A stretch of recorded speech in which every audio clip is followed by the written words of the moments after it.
When a man fully perceives that his errors and impurities are his own, that they are generated and fostered by himself, that he alone is responsible for them, then he will aspire to overcome them. The way of attainment will be opened up to him, and he will see from where and to what destination he is traveling. The man of passion sees no straight path before him, and behind him all is fog and gloom.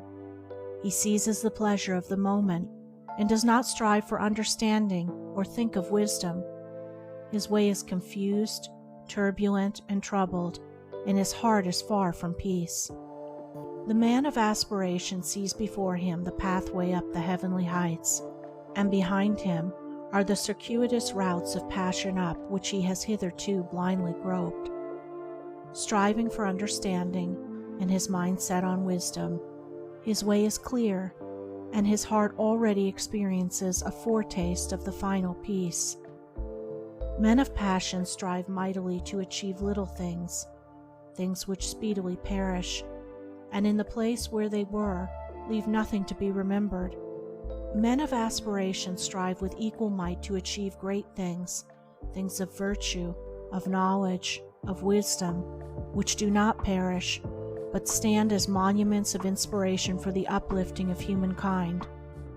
As the merchant perceives worldly success by persistent exertion, so the saint achieves spiritual success by aspiration and endeavor.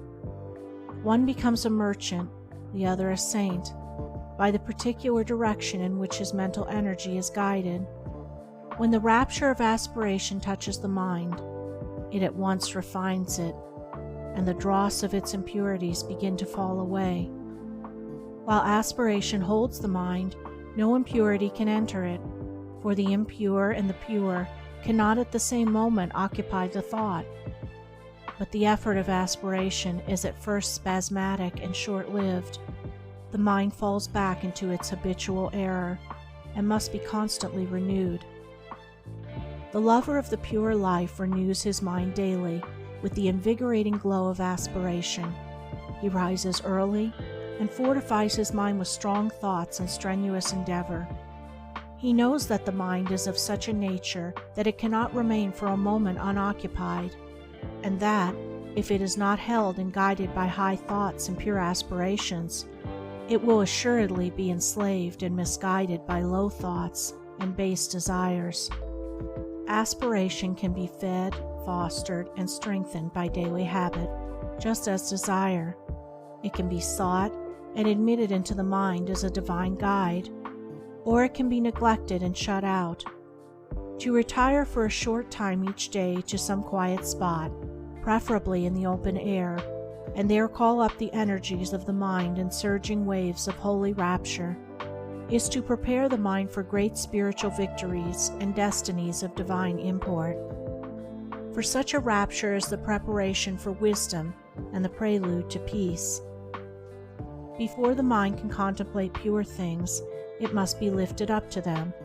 It must rise above impure things, and aspiration is the instrument by which this is accomplished.